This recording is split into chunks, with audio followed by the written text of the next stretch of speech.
नमस्कार, स्वागत है आपका स्वदेश खबर में। मैं हूं विश्व मोहन कुमार और सबसे पहले आज दिन भर क्या रहा बाजार में से लेकर सियासत का हाल, मौसम के मिजाज से लेकर कोरोना की रफ्तार और दिन भर की बड़ी हलचल पर करेंगे आज चर्चा। लेकिन सबसे पहले आज की बड़ी खबरों पर एक सरसरी नजर डाल लेते हैं। पहली खबर होगी महाराष्ट्र की सियासत से जुड़ी हुई, जहां आज भी महाराष्ट्र में मीटिंग्स का दौर जारी है। गुवाहाटी में भी रणनीतियां बनती रहीं। दूसरी खबर है उद्धव ठाकरे ने बागियों पर एक्शन की तैयारी कर ली है और सभी बागी विधायकों के पीएसओ पर भी एक्शन लिया है। तीसरी खबर है अग्निपथ स्कीम को लेकर, जहां आज से वायुसेना में अग्निवीरों की भर्ती प्रक्रिया शुरू हो गई है। चौथी बड़ी खबर है राष्ट्रपति चुनाव से जुड़ी हुई। एनडीए उम्मीदवार द्रौपदी मुर्मू ने राष्ट्रपति पद के लिए अपना पर्चा भर दिया है। इस मौके पर पीएम मोदी भी उनके साथ रहे। पांचवी बड़ी खबर है सुप्रीम कोर्ट के फैसले से जुड़ी हुई, जिसमें कोर्ट ने गुजरात के तत्कालीन मुख्यमंत्री नरेंद्र मोदी को क्लीन चिट देने वाली एसआईटी रिपोर्ट के खिलाफ दाखिल याचिका को खारिज कर दिया। छठी बड़ी खबर होगी मार्केट से, जहां आज हफ्ते का आखिरी दिन उतार चढ़ाव भरा रहा और अच्छी मजबूती के साथ आखिर में बंद हुआ। सातवीं बड़ी खबर है एक्सिस म्यूचुअल फंड की गड़बड़ी के मामले को लेकर, जहां एक्सिस म्यूचुअल फंड के पूर्व fund manager Viresh Joshi company के खिलाफ बॉम्बे हाई कोर्ट में सूट दाखिल की है। और आठवीं बड़ी खबर है देश के दूसरे सबसे अमीर शख्स गौतम अदानी के 60वें जन्मदिन की। इस मौके पर अदानी परिवार ने 60,000 करोड़ रुपए के दान का ऐलान किया है। और आज की आखिरी और 9वीं बड़ी खबर होगी कोरोना की बड़ी उछाल से जुड़ी हुई। कोरोना के नए मामलों में 4 महीने में सबसे बड़ी तेजी देखने को मिली और पिछले 24 घंटे में 17,000 से ज्यादा नए केस सामने आए हैं।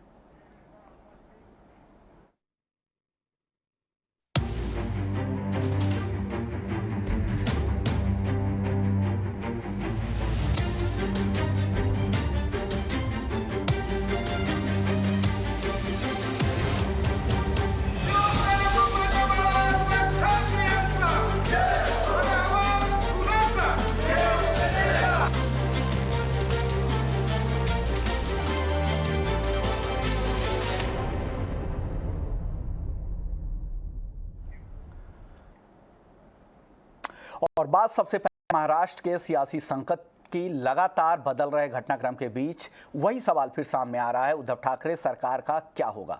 क्या 56 साल पहले बनाई बाला साहब ठाकरे की पार्टी टूट के कगार पर पहुंच चुकी है?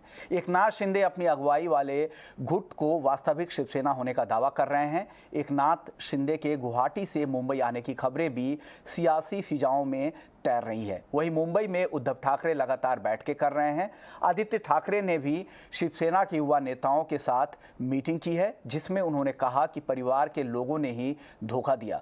वहीं उद्धव ठाकरे ने एकनाथ शिंदे पर तंज कसते हुए कहा कि मर जाएंगे फिर भी शिवसेना को नहीं छोड़ेंगे। ये कहने वाले आज भाग गए। ठाकरे ने कहा कि बागी विधायक शिवसेना तोड़ना चाह रहे हैं। उद्धव ने बागी विधायकों के खिलाफ कार्रवाई करने का अल्टीमेटम दे दिया है। उद्धव आर पार की लड़ाई की बात कह रहे हैं। इस बीच शिंदे गुट को एक झटका भी लगा है। डिप्टी स्पीकर ने शिवसेना विधायक दल के नेता पद पर अजय चौधरी के नाम पर मोहर लगा दी है। एक तरफ उद्धव ठाकरे अल्टीमेटम दे रहे हैं, वहीं दूसरी तरफ संजय राउत शरद पवार से मिलने के बाद आक्रामक हो गए हैं। पहले ज्यादा से ज्यादा सत्ता जाने की बात कहने वाले संजय राउत अब कह रहे हैं कि फ्लोर टेस्ट में उद्धव खेमे की जीत होगी। ज़्यादा से ज़्यादा क्या होगा? सत्ता जाएगी और क्या होता है? ज़्यादा से ज़्यादा क्या होगी? महाराष्ट्र की सत्ता जाएगी, सत्ता वापस आ सकती है। सर लेकिन प्रतिष्ठा होती है पार्टी की, वो सबसे ऊपर। हम हार मानने वाले नहीं, हम जीतेंगे। फ्लोर ऑफ द हाउस पर जीतेंगे। अगर लड़ाई सड़क पर हो गई तो वहां भी जीतेंगे। जिसको हमारा सामना करना है मुंबई में आ सकते हैं। बहुत ही गलत कदम उठाया है लोगों ने, उनको हमने मौका भी दिया वापस आने का। अब मुझे लगता है टाइम निकल चुका है। अभी हम ऊपर बैठे थे, माननीय शरद पवार जी से, अनिल देसाई जी थे, गृह मंत्री वळसे पाटिल साहब थे, वहाँ मुख्यमंत्री जी का भी बातचीत हो गई। लेकिन पूरी तैयारी है, आप आइए, अब हमारा चैलेंज आप आइए। वहीं उद्धव ठाकरे जी ने भी आर पार की लड़ाई में सड़कों पर उतरने की बात कही तो नासिक में शिव सैनिकों सड़कों पर उतर आए, जहां उन्होंने बागी विधायकों के खिलाफ जोरदार नारेबाजी की और उनके पोस्टर पर अंडे भी बरसाए।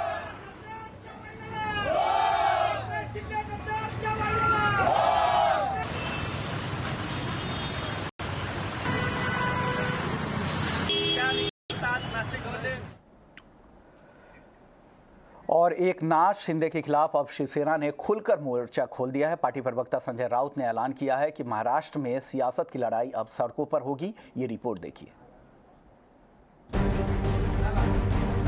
बागी विधायक एकनाथ शिंदे ने डिप्टी स्पीकर को खत लिखकर बहुमत होने की बात कही है, जिसे लेकर शिवसेना सांसद संजय राउत का कहना है कि जो नंबर बताए जा रहे हैं वो सिर्फ कागजों पर ही है। देखिए, संख्या बल ज्यादा हो सकता है कागज पे।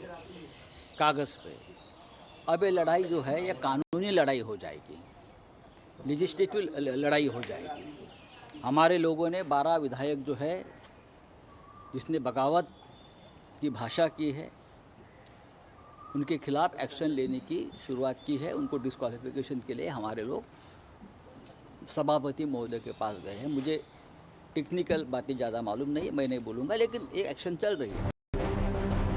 इतना ही नहीं, संजय राउत ने धमकी दी है कि अब तक शिव सैनिक सड़क पर नहीं उतरे। कानून की लड़ाई हो या कागज की या सड़क की, शिव सैनिक सभी लड़ाई जीतेंगे। नहीं, ये कानून की लड़ाई है, कानून से होगी। रास्ते की लड़ाई रास्ते पर, सड़क पर हो सकती है, हो जाएगी। अब तक शिव सैनिक सड़क पर नहीं उतरे हैं। चाहे कितने भी लोगों को आप खरीद लो, दबाव डालो, लेकिन कानून की लड़ाई, कागज की लड़ाई और सड़क की लड़ाई दोनों में हम जीत जाएंगे। इधर शाम 7:30 बजे उद्धव ठाकरे के साथ मुंबई नगर निगम पार्षदों के साथ बैठक होने वाली है, जिसमें कितने पदाधिकारी आएंगे ये देखने वाली बात होगी, क्योंकि शिवसेना नेता भी वेट एंड वॉच की स्थिति में है। इस बीच खबर ये भी है कि बागी विधायकों को शिवसेना की तरफ से जल्द ही नोटिस भी जारी किया जा सकता है।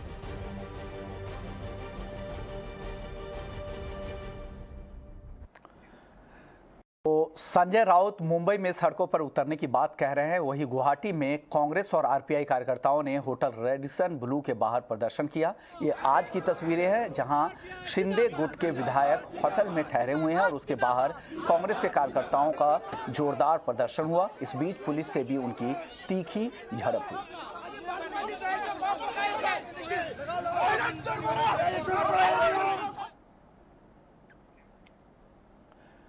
वहीं उद्धव ठाकरे का खेमा बागियों को ललकार रहा है। ऐसे में गुवाहाटी में जमे हुए शिंदे गुट का क्या एक्शन प्लान है, जानने के लिए चलते हैं असम के गुवाहाटी से, जहां से ज्यादा जानकारी दे रहे हैं हमारे संवाददाता अभिषेक बताइए।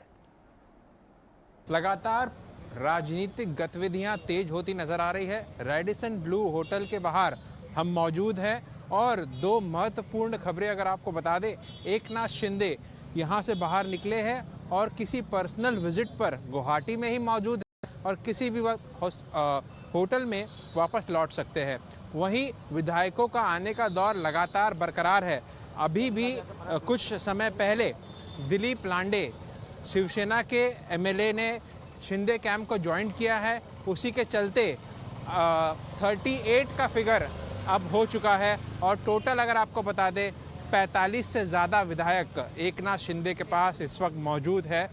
एकनाथ शिंदे का दल का दम बढ़ता जा रहा है, वहीं महाविकास आघाड़ी का दम निकलता जा रहा है। कहीं ना कहीं उद्धव ठाकरे भी और महाविकास आघाड़ी एक के बाद एक रणनीति तैयार कर रही है और यहाँ पर भी शिंदे कैंप में रणनीतियाँ तैयार हो रही है कि अगला स्टेप क्या किया जाए। बहरहाल मुश्किल यही है, अगर डिप्टी स्पीकर 16 विधायकों का निलंबन प्रस्ताव मान लेते हैं तो ये पूरा संख्या बल गड़बड़ा जाएगा। तो इस मुद्दे पर नज़र बनाए हुए हैं हम और जिस तरीके से अपडेट्स आएगी आप तक शेयर करते रहेंगे। शुक्रिया अभिषेक पूरी डिटेल्स देने के लिए कि ग्राउंड पर वहां पर क्या चल रहा है, गुवाहाटी में क्या कुछ हो रहा है, पूरे एक्शन को बताने के लिए। चलिए आगे बढ़ते हैं और आपको बता दें कि महाराष्ट्र में सियासी तूफान किस करवट बैठेगा, क्या शिंदे उद्धव पर भारी पड़ेंगे, संभल कर कदम रखना रख रही बीजेपी का एक्शन प्लान क्या है, इन तमाम मुद्दों पर बात करने के लिए हमारे साथ मौजूद है राजनीतिक विश्लेषक विनोद यादव जी। विनोद जी, स्वागत है आपका ईटी नाउ स्वदेश पर। सर, क्या लग रहा है, किस करवट बैठेगा? क्या आपको लग रहा है कि इस बार बीजेपी के पाले में सरकार हाथ आएगी क्या? धन्यवाद। देखिए, बीजेपी का पल्ला इस वक्त भारी लग रहा है। दरअसल बीजेपी बहुत ही फूक फूक के कदम उठा रही है। इस पूरे जो गेम में राजनीतिक खेल चल रहा है, उसने खुद को बड़ी चालाकी से, बड़ी सावधानी के साथ अब तक अलग रखा हुआ है। हालांकि जिस तरह से कल एकनाथ शिंदे ने एक स्टेटमेंट जारी किया था, या वीडियो में वो कहते नजर आया कि एक राष्ट्रीय पार्टी की ताकत उनके पीछे है, उसके बाद ये बात खुल गई है कि एकनाथ शिंदे के पीछे कहीं ना कहीं भारतीय जनता पार्टी है। और जहां तक बात देखिए, संजय राउत भी कह रहे हैं कि आइए हम फ्लोर पे देखेंगे। तो ये पूरा खेल अब जो है तकनीकी तौर पे विधान भवन के अंदर ही, यानी कि विधानसभा का जब सत्र बुलाया जाएगा तभी स्पष्ट हो पाएगा। और सबसे बड़ी बात यह है कि अभी तक जिस तरह से एकनाथ शिंदे की ओर से दावा किया जा रहा है कि उनके पास 38 शिवसेना के विधायक हो गए या 39 विधायक हो गए, इसके अलावा वो कह रहे हैं कि इंडिपेंडेंट लोग भी उनके पास है। तो सबसे बड़ा सवाल ये उठता है कि अगर एकनाथ शिंदे के पास में बागी विधायकों की संख्या 38, 39 हो गई है, तो वो अगला मूव क्यों नहीं कर रहे हैं? वो राज्यपाल के पास आकर अब इस उद्धव ठाकरे सरकार जो है उससे समर्थन वापस लेने, या उस अपना अलग गुट बनाने, या विधानसभा अध्यक्ष से फ्लोर पर बहुमत साबित करने की बात क्यों नहीं कर रहे हैं?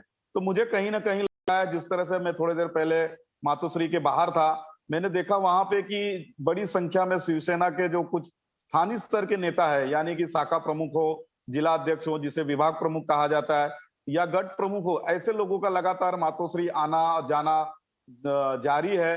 तो एकनाथ शिंदे का पेच कहीं ना कहीं फंसा हुआ है, क्योंकि महाराष्ट्र में विधानसभा अध्यक्ष, फुल टाइम विधानसभा अध्यक्ष अभी तक है नहीं। जो भी सब चीजें हो रही हैं वो डेप्यूटी स्पीकर के माध्यम से हो रही है। और एकनाथ शिंदे को, जैसा कि सभी को पता है कि एक बड़ा झटका ये भी लग गया है कि उपाध्यक्ष ने उनको जो है शिवसेना गट नेता मानने से इनकार कर दिया है। हालांकि ये ऑफिशियल नहीं हुआ है, पर शिवसेना के की ओर से जो गट नेता बनाए गए थे अजय चौधरी को, उनको मंजूरी दे गई है।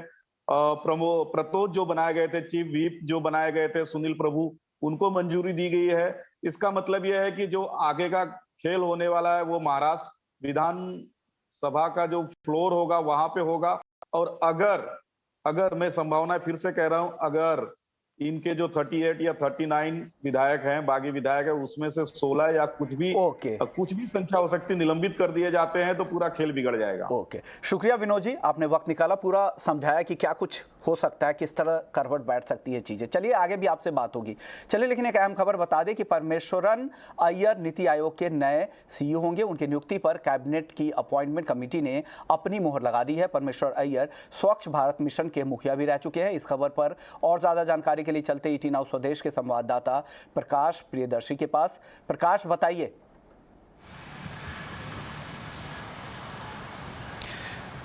जी, नीति आयोग के जो वर्तमान सीईओ है अमिताभ कांत, उनका टेन्योर 30 जून को ख़त्म हो रहा है और उन्हें अब फर्दर एक्सटेंशन नहीं मिलेगा। और सरकार ने इस बात पर मुहर लगा दी है कि नीति आयोग के जो नए सीईओ होंगे वो परमेश्वरन अय्यर होंगे। तो एक तरीके से करीब 3 बार के एक्सटेंशन मिलने के बाद अब अमिताभ कांत को अगला एक्सटेंशन नहीं मिलेगा और अब नीति आयोग को एक नया सीईओ मिलेगा। अमिताभ कांत का कार्यकाल जो है वो कई अहम रिफॉर्म्स मेजर्स के लिए याद किया जाएगा। नीति आयोग के जरिए उन्होंने कई ऐसे सुझाव दिए, सिफारिशें की सरकार को, जिसको माना। और उसमें एक सबसे बड़ी जो सिफारिश थी जो कि एयर इंडिया के प्राइवेटाइजेशन से संबंधित थी, जो कि इसको सरकार ने अंजाम तक पहुंचा दिया है। उसके अलावा जो नई एंटरप्राइज पॉलिसी आई है, पब्लिक सेक्टर एंटरप्राइज पॉलिसी, उसमें भी अमिताभ कांत का बड़ा हाथ माना जाता है। सीईओ के तौर पे अमिताभ कांत ने कई अहम सिफारिशें की थी। अब नीति आयोग को नया सीईओ मिलेगा परमेश्वरन अय्यर के रूप में, जो कि आईएएस ऑफिसर हैं, 1981 बैच के आईएएस ऑफिसर हैं, उत्तर प्रदेश काडर के आईएएस ऑफिसर हैं। और उन्हें प्रधानमंत्री का काफ़ी करीबी माना जाता है, क्योंकि जब वो वर्ल्ड बैंक में थे तो प्रधानमंत्री की अपील पे 2016 में वो भारत सरकार में आए, सेक्रेटरी पे तैनात हुए और स्वच्छ भारत मिशन की सफलता में परमेश्वरन अय्यर का हाथ जो है सबसे अहम माना जाता है। तो उनके पास एक लंबा तजुर्बा है, अलग तरह की स्टाइल ऑफ फंक्शनिंग है उनकी, और इसलिए उनको नीति आयोग के सीईओ के तौर पर देखा गया है। प्रधानमंत्री के करीबी भी हैं, लिहाजा प्रधानमंत्री कार्यालय और नीति आयोग के बीच में एक तारतम्य भी देखने को मिलेगा और उम्मीद ये की जा रही है कि ये जो रिफॉर्म्स मेजर हैं आने वाले दिनों में उसमें और तेजी देखने को मिल सकती है। ओके, तो एक अहम अपडेट, शुक्रिया प्रकाश बताने के लिए कि परमेश्वरन अय्यर नीति आयोग के नए सीईओ होंगे। चलिए आगे बढ़ते हैं, लेकिन एक और अहम खबर आपको बता दें कि अग्निपथ स्कीम पर मचे घमासान के बाद आज से वायुसेना में अग्निवीरों की भर्ती के लिए आवेदन प्रक्रिया शुरू हो गई है। वायुसेना में भर्ती होने वाले अग्निवीरों को अग्निवीर वायु नाम दिया गया है। इस पद के लिए 5 जुलाई तक ऑनलाइन आवेदन कर सकते हैं, जिसके लिए वायुसेना के आधिकारिक वेबसाइट पर जाकर आवेदन आप कर सकते हैं। वहीं 24 जुलाई को आवेदन टेस्ट होगा। अग्निवीर वायु का चयन 3 चरणों में ऑनलाइन टेस्ट, शारीरिक स्वास्थ्य परीक्षण और मेडिकल टेस्ट के आधार पर किया जाएगा।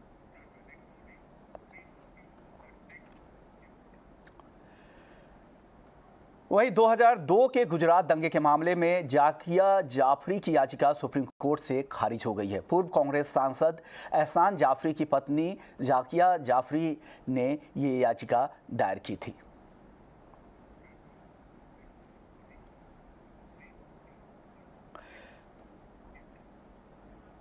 वहीं एनडीए की राष्ट्रपति पद की उम्मीदवार द्रौपदी मुर्मू ने आज अपना नामांकन दाखिल कर दिया। इस मौके पर खुद प्रधानमंत्री नरेंद्र मोदी और उनके साथ मौजूद रहे। उन्होंने राज्यसभा महासचिव के कार्यकाल में निर्वाचन अधिकारी को मुर्मू के नामांकन पत्र सौंपे। नामांकन के मौके पर पीएम मोदी के साथ साथ रक्षा मंत्री राजनाथ सिंह, गृह मंत्री अमित शाह भी मौजूद थे।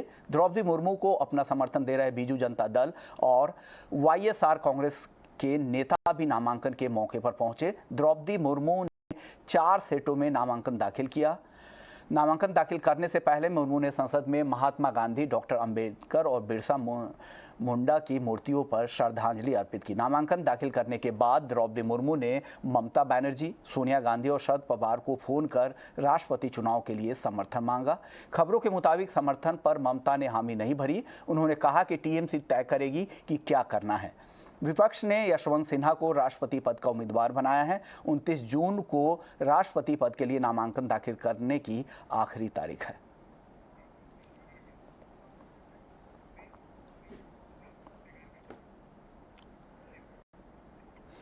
तो स्वदेश खबर में फिलहाल इतना ही, लेकिन आप बने रहिए हमारे साथ। ब्रेक के बाद आपके लिए लेकर आएंगे एक हमारी खास पेशकश, बैन से क्या बदला।